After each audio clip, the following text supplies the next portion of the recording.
You die, your blood goes for nothing. It's not good enough to save another. So don't shed it. Okay, so the narcissist will, first of all, do what is called love bombardment.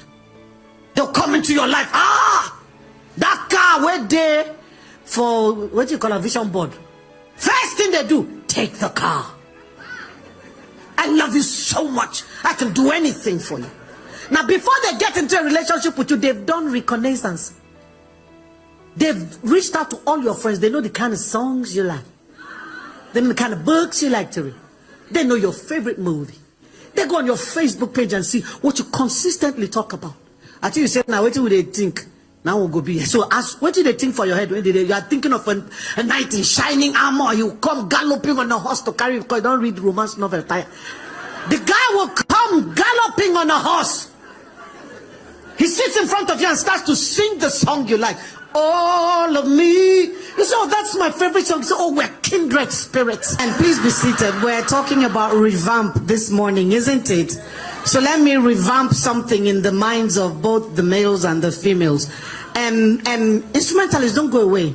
So who has microphone among the singers? I've got my mind made up, and I won't turn back, 'cause I want to see my Jesus someday. I've got my mind made up, and I won't turn back, 'cause I've got to see my Jesus someday. Oh, I've got my mind up, made up, and I won't turn back, 'cause I've got to see my Jesus someday. I've got my mind made up, and I won't turn back, 'cause I want to see my Jesus. Say what I want. I say goodbye. I say I made up my mind. Go last way for the rest of my life. I made up my mind to go last way for the rest of my life. Somebody scream!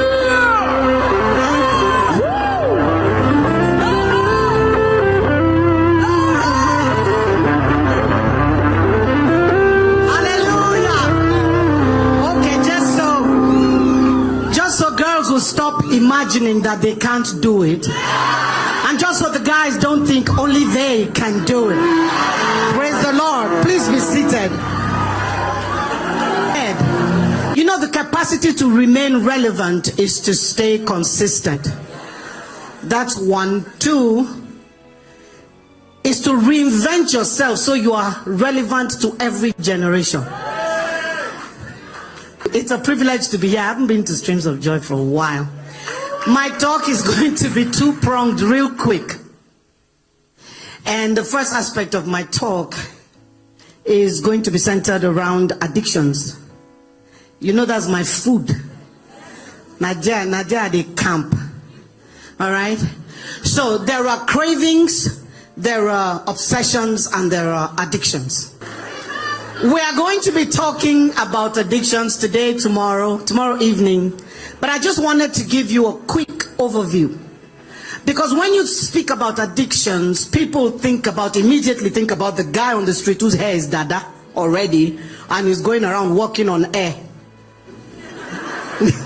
That's who you think the addict is. But I want to bring it home this morning. I want to revamp your brain so that you go think I'm again.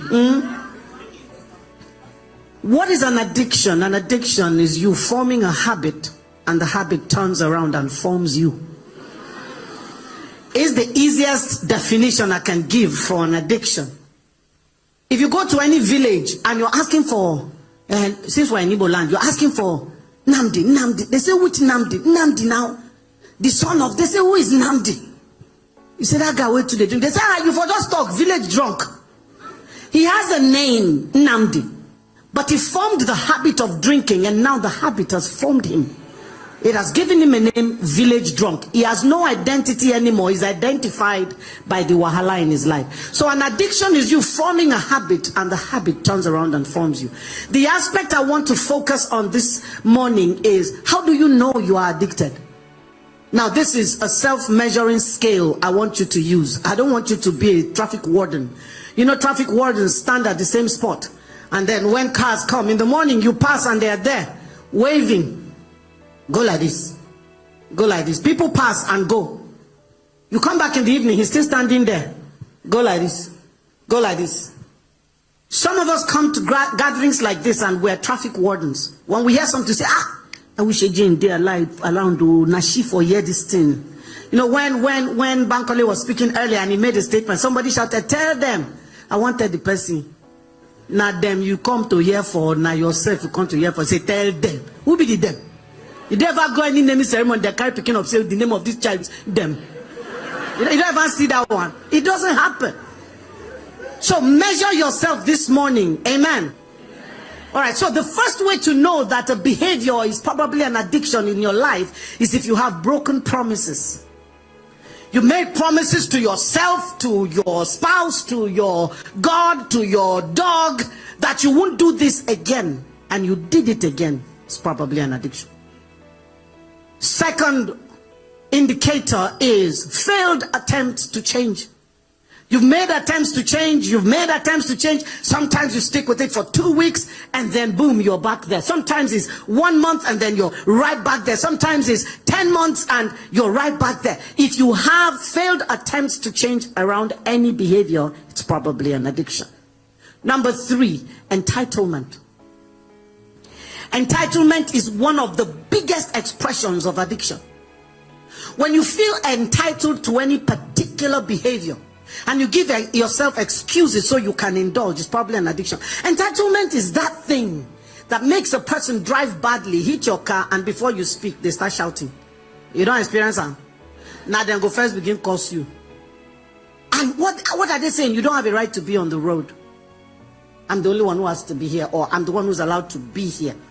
Entitlement is what our children do. Most of you are singles, but we have children that you have told them like 55,000 times, when I'm on the phone, do not interrupt me. It is when you're on the phone, the child will come. Mommy, mommy, mommy. One of my children, they say I should stop calling the name of which child did what. That because sometimes their friends are in the crowd. Then after the program, they call and say, so you do your mama this kind of thing. So one of the children, she came to me one day, I was on the phone. I said, mommy, I said, I'm on the phone. Mommy, mommy, I said, I'm on the phone. She won't go away. So I said to the person, please excuse me. What is it? I'm feeling sleepy.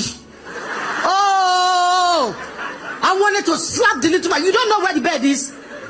But that's entitlement right there. Whoever is at the other end of the line, I don't care.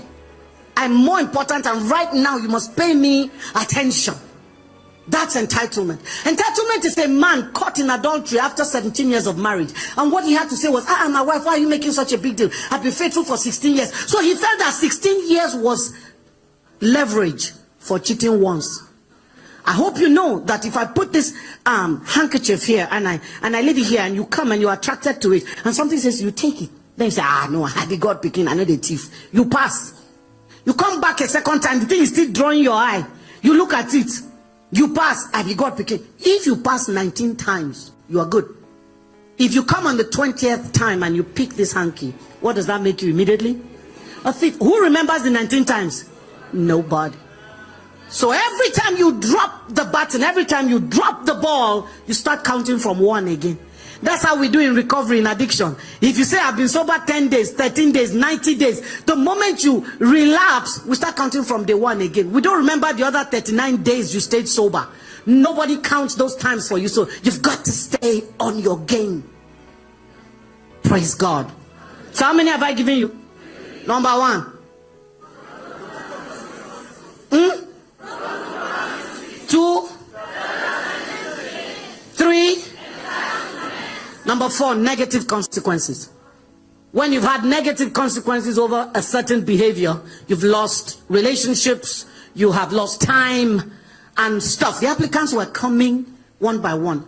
What they didn't know was that the owner of the Fortune 500 company was seated in a corner observing. The panel was judging parameters like IQ, like blah, blah, blah. He was watching for carriage. He was watching for comportment. How do you comport yourself? And there was a guy he zeroed in on who incidentally turned out to be the best performer in the parameters they were checking. And so the last test was to go into a restaurant, their restaurant, and eat. Everybody had been told, bring your money. So the place is like Mama Cass. I don't know if you have Mama Cass here, but you go from one end of the counter, take whatever you want, and when you get to the end, you pay. So everybody was doing that, and the guy that owned the company was sitting at the corner again watching. And people were taking their food, and he kept his eye on this guy. The guy picks the things he wants, then he gets to this little tubs of butter that you use once and it's done. You know those tiny little things they give you. He got to that, it was 10 cents, 10 kobo. He picked it and he looked around surreptitiously. Anybody they look me, nobody they look me, and he put it in his pocket. Got to the end of the line, paid for his food and didn't pay for that 10 cents. That cost him the job. The owner of the company said, nah, thief be this. You think that's the first time he did something like that? No. It caught up with him. It always catches up. Tell you something. Every addict lives on borrowed time. When your time is up, I don't care where you're at, who you are. He's going to show you up.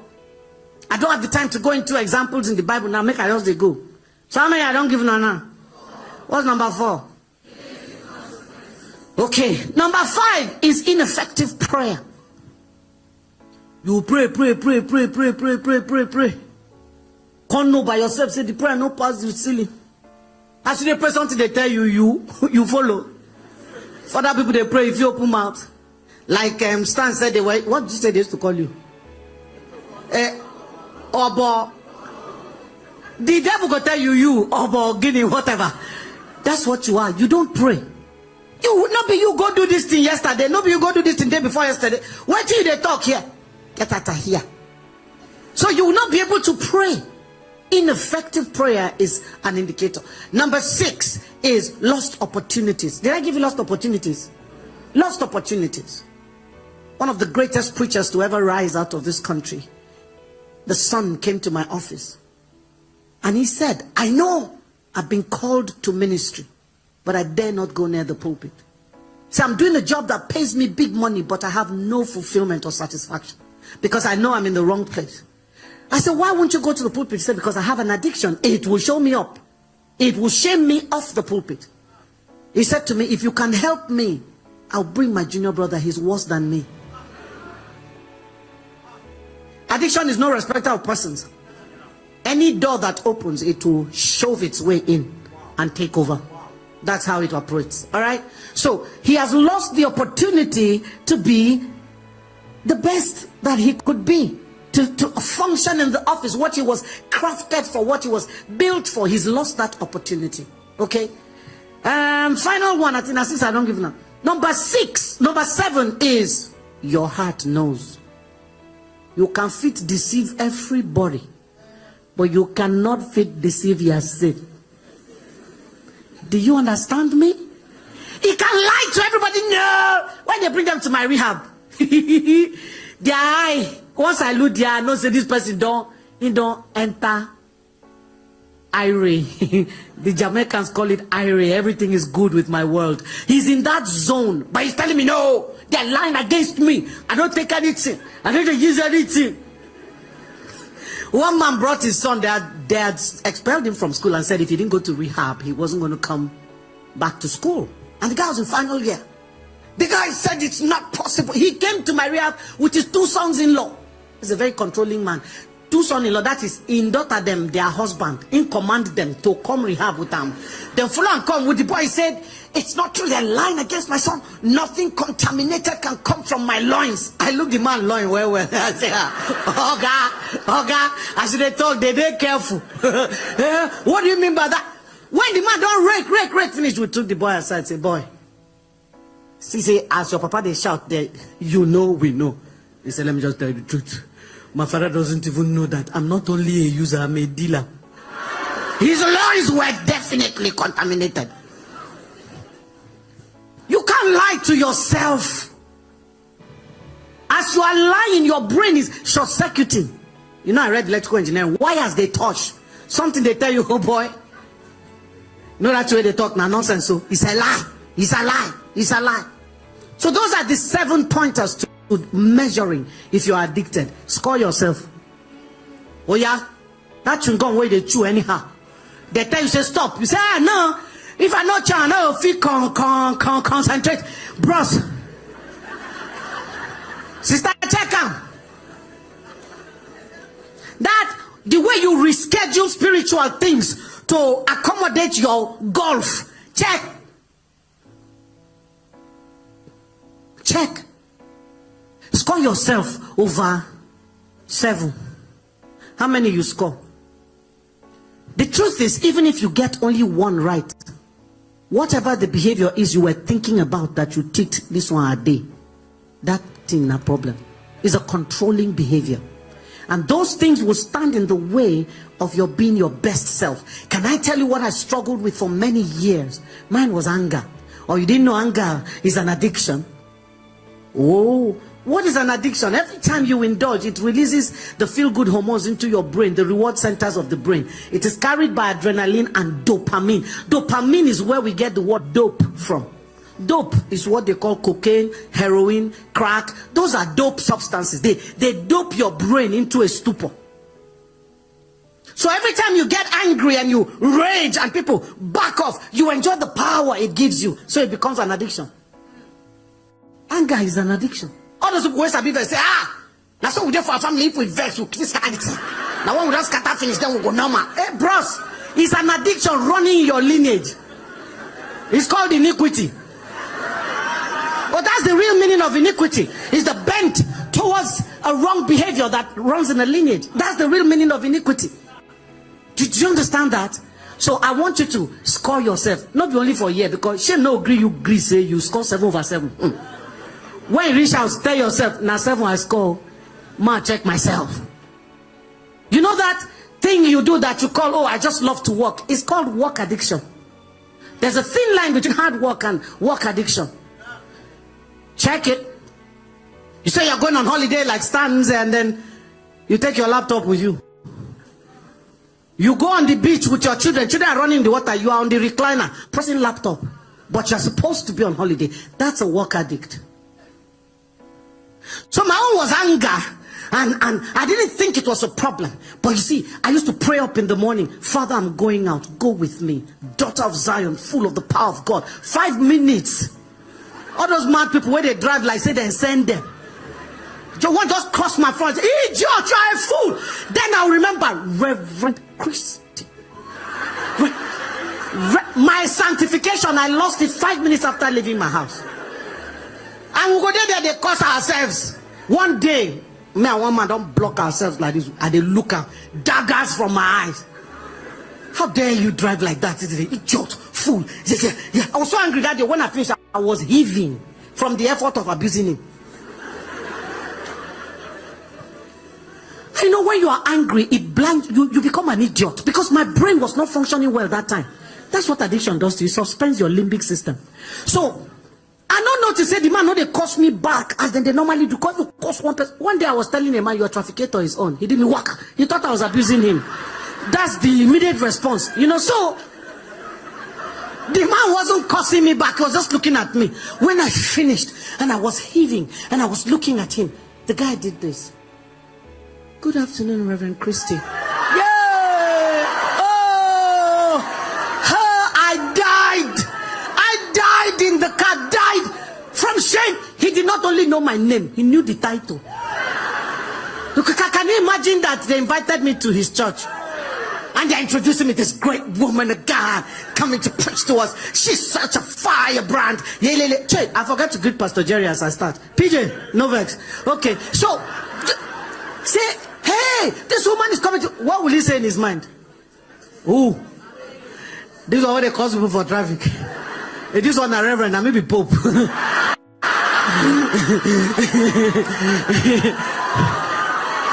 Hello.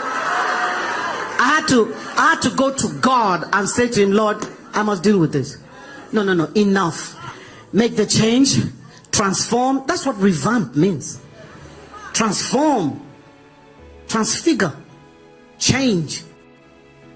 Our rehab center is called 180 degrees.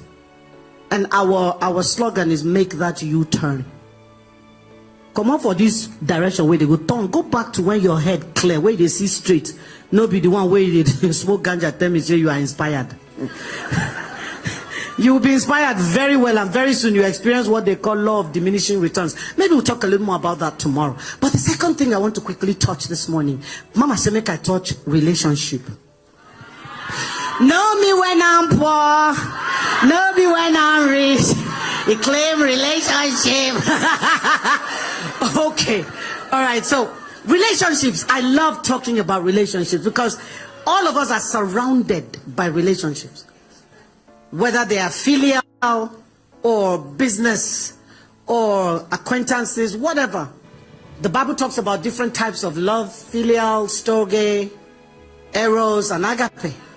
All right, so whatever, all of those are relationships. I have 7 children and 4 grandchildren, and I watch my relationships with each of the 7 is different.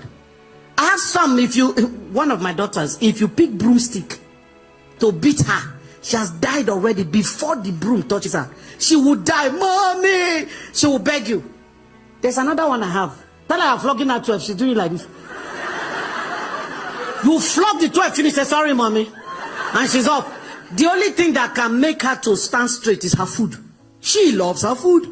So you say, you are not having lunch. Yeah, mommy. I have a son. Tell him to kneel down. You have just killed yourself. Because where he's kneeling down, he will amuse himself with his fingernails. He doesn't need anything. If you tell him go to your room, you have made the worst mistake of your life. He'll go to his room and you hear him singing. It doesn't bother him. He's good on his own. He loves his own company, and yet he loves people. But the one thing that will get my son to sit up, he loves his horses. He grooms his horses before it's time for school, and he'll get ready before his sisters. Primary school. That's how much he loves them. So you tell him, you are not riding horse for 2 weeks. Hey! He will beg from here. He said, Mommy, anything you want me to do, I will do. But please, you know I've not ridden 50 for 2 weeks. I beg. And then you have the ones that negotiate. You have already told them, if you do this, I'm going to flog you 12. They will do it. Then when you catch them, say, Mommy, please, can I ask you one thing? I say, what? Please, can you flog me 6? I said, you knew the punishment was 12. Why are you negotiating with me? So we're surrounded by relationships all over. Nobody was designed to do life alone.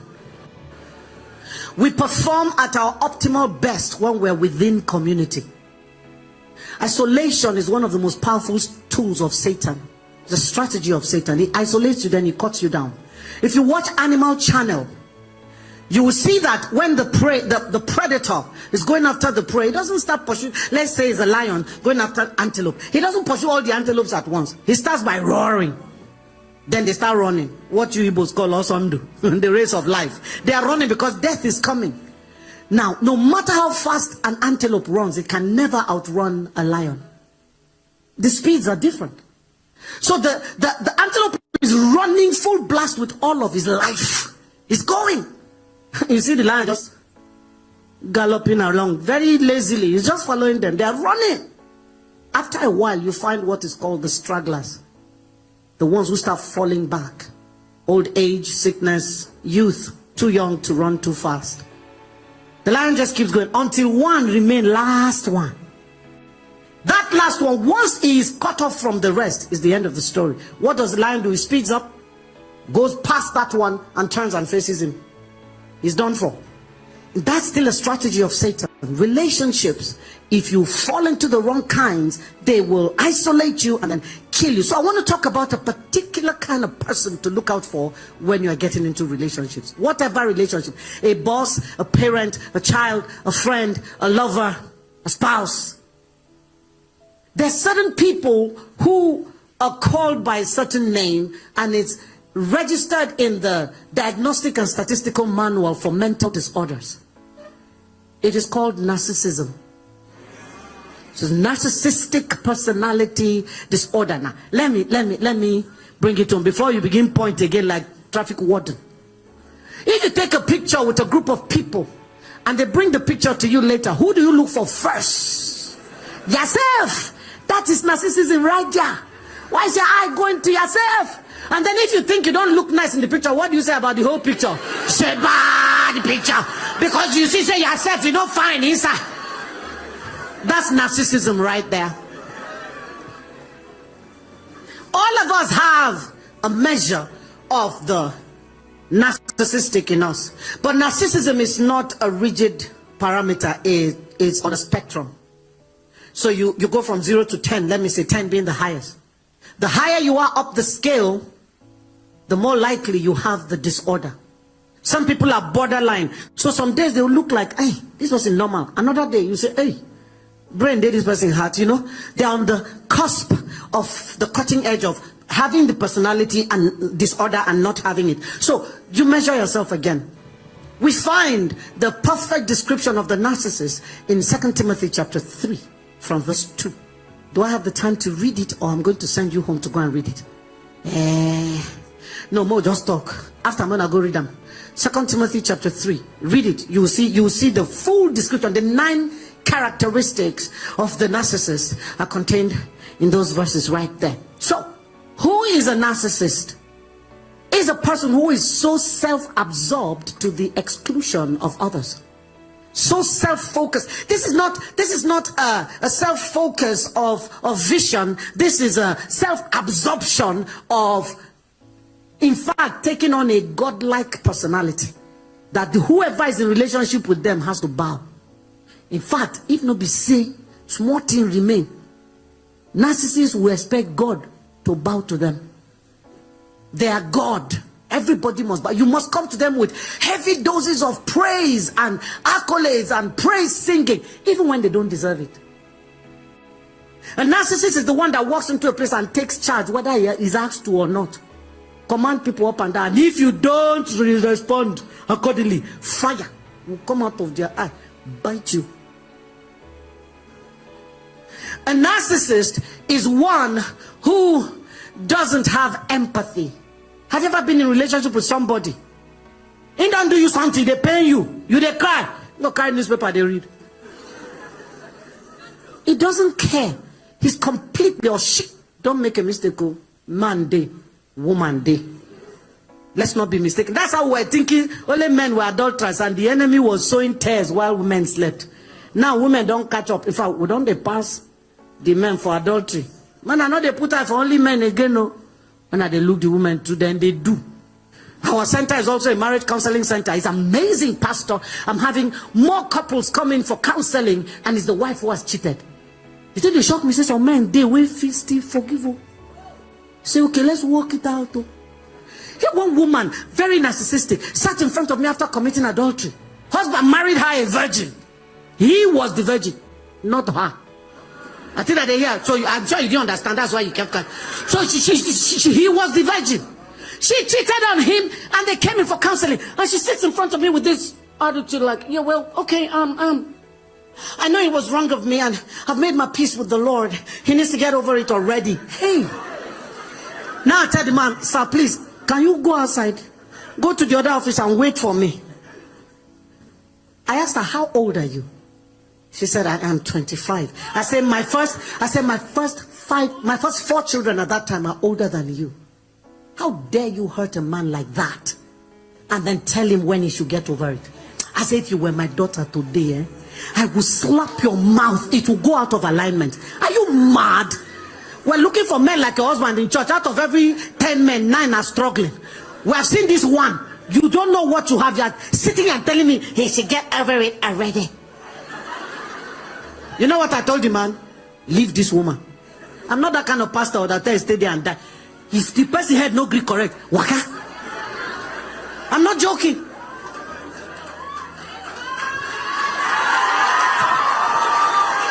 What do I mean by waka? Don't get me wrong. I'm not trivializing the marriage covenant. It's one of the most powerful things that holds the earth together. But when God made marriage, there were certain minimum standards of behavior that were expected. When a man or a woman will not stop committing adultery, they have become serial adulterer. Please. I have a cousin who sat at home with a serial adulterer and ended up with HIV AIDS. Faithful woman at home. She died from AIDS. And she was a good woman. I have husbands who are carrying AIDS because wife went and brought it. Now wait. Only Jesus was called to die. He don't die. He don't resurrect. You die, your blood goes for nothing. It's not good enough to save another. So don't shed it. God sent you here with two eyes. You sit down there with a terrible, violent spouse. And then when you appear before him, it's one eye you have. Because his spouse took it. That's not what Jesus sent you to do. His body was broken. So that yours will not be broken. Hello, I'm entering one area where I know finish today. So ma just stay for this narcissism thing. Who is a narcissist? A narcissist is the one that comes into your life and the first aim they have is to cut you off from every other person that is a resource to you so they can isolate you. Like I said, isolation is a tool of Satan. Once you're isolated, you are at their mercy. They do anything they want to you, but because you've broken down all your other relationships, you have nobody to run to. So you stay and you take it. That is the narcissist for you. Let me tell you how the narcissist operates. First thing, if you meet somebody today and next week he tell you I want to marry you, run. Run, oh, he's a narcissist. She is a narcissist. You know why? The narcissist cannot be by himself or herself. They always need people that they draw fuel from. So once one relationship is ending, they cannot afford to have a void. They begin to prepare another person to replace this one that is about to go. Then when the person goes, they already have a replacement. There's no void. They need a person around them or people around them. They can draw fuel from anywhere. Can draw it from that is malam where they sell for front. If they're like, oh God, good morning, your cloth is fine, no joy.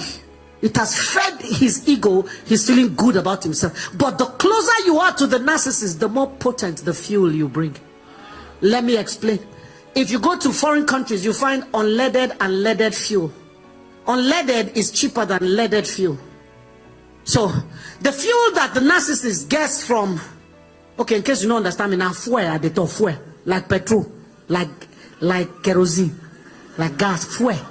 Okay, so the fuel that the narcissist gets from the malam on the street because it's far from him is unleaded. But the one he gets from the closest person to him or her is leaded. So in the mind of the narcissist, why go for the unleaded when leaded is available?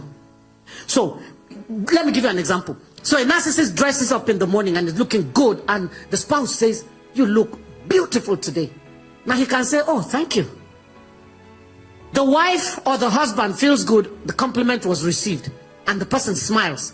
He has received fuel because you've complimented him. But another day you say you are looking good, and you say, is this today you are noticing? Have I not been dressing up? My friend, get out of my face. And the spouse's face changes. The hurt shows on the face. And the narcissist is like, yeah, I got him. I got what I want. That thing is. So if you can get that painful one, why do it from a nice place? The nice one, the value of the fuel is 11 over 20. The bad one, the value of the fuel is 20 over 20. Why go for 11 when I can get 20? So every time their aim is to hurt you, to wound you, to goad you, to prod you, to offend you, so that you show them a reaction. That reaction is what they're looking for. So the best way to kill a narcissist is to learn how to keep your face blank. I just gave you a strategy. Blank face. If you like, they shout. If you like, no shout. If you like, sing. If you like, no sing. My face just did. Can't tell what's happening inside. That's the fastest way to kill narcissistic onslaught against you. Okay, so the narcissist will first of all do what is called love bombardment. They'll come into your life. That car where they for what do you call a vision board? First thing they do, take the car. I love you so much, I can do anything for you. Now before they get into a relationship with you, they've done reconnaissance. They've reached out to all your friends. They know the kind of songs you like. They know the kind of books you like to read. They know your favorite movie. They go on your Facebook page and see what you consistently talk about. Until you say, now, what do they think? Now we'll go be. So ask, what do they think for your head? When you are thinking of a knight in shining armor, you come galloping on a horse to carry, because you don't read romance novel. The guy will come galloping on a horse. He sits in front of you and starts to sing the song you like. All of me. You say, oh, that's my favorite song. You say, oh, we're kindred spirits.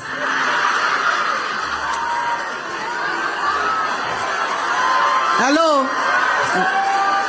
Men I keep quiet, my time don't finish. So now no one hear the rest, men that they make noise. Time go they go. But he says to you, we're kindred spirits. He blitzes, it's called a blitz. He blitzes you with love, attention, time, finances, acquaintances, connections. Everything that you dreamed of, that person will become. Suddenly you turn around and you're like, my God, I didn't know it was possible to find someone who could be everything I ever dreamed of. So they get you where they want, and you start off a relationship. Once you commit and they have you where they want, they enter the next phase, and it's called devaluation. They begin to devalue you. The person that told you, I love slim people, will suddenly start looking at you. Why are you like this? People will think I'm not feeding you. My friend, can you go and put on some flesh? But you told me you like. And I never see girl wear black before. Suddenly, don't yellow. Because one guy said, I like fair people. She don't go bleach. Once you turn bleach yellow, the next you hear from him is, fair people irritate me. How do you go back to black? You're gonna go and use shoe polish? You're gonna use shoe polish? Hello? So the narcissist begins to devalue you, and what they're doing is messing with your reality. It's called gaslighting. You begin to doubt yourself. You doubt your sanity. You doubt your capacities. You doubt your decisions. You doubt yourself. You lose so much self-esteem. You don't think you belong anywhere or anybody should see you. They devalue you. Then when you are thoroughly devalued, they discard. They can discard you within a relationship. It doesn't mean they walk away. In fact, you don't walk away from the narcissist. Those people that go after X and wound them, shoot them, maim them, they are probably narcissists. Narcissists with psychopathic tendencies. They are narcissists with sociopathic. Is a wide field, so make a no enter. But hear this. They discard you and you're on the floor crying, bleeding. Then you begin to listen to men like Bankole, listen to Stan. You're going to hear RMD, and you begin to build yourself back up. Once they see that you're becoming strong and you don't need them, they come back with what is called the hoovering. They start to hoover you back. I'm so sorry for what I did to you. I don't know what happened to me. It will never happen again. Please, I love you too much. If you leave me, I'll die. I'm going to commit suicide. Make I tell you, narcissists don't commit suicide. They love themselves too much. He no go die. Tell him, bros, you say if I leave you commit suicide, I'm better off without you. Die. He will not die. She will not die. They will not kill themselves. They hoover you back. And then you, because you are called an empath, an empathetic person. The narcissist is a predator. He knows how to zero in on people who have kind, good hearts. People who are compassionate, people who care. And they come after you to feed off of that goodness. Do you understand? And because you are good like that, you believe the person. Yeah, he even cried. She was even crying when she said, sorry, I've never seen her cry. Well, let me give her another chance. You give the chance and you repeat the cycle all over again. It's gonna happen again and again. So people, as you choose relationship,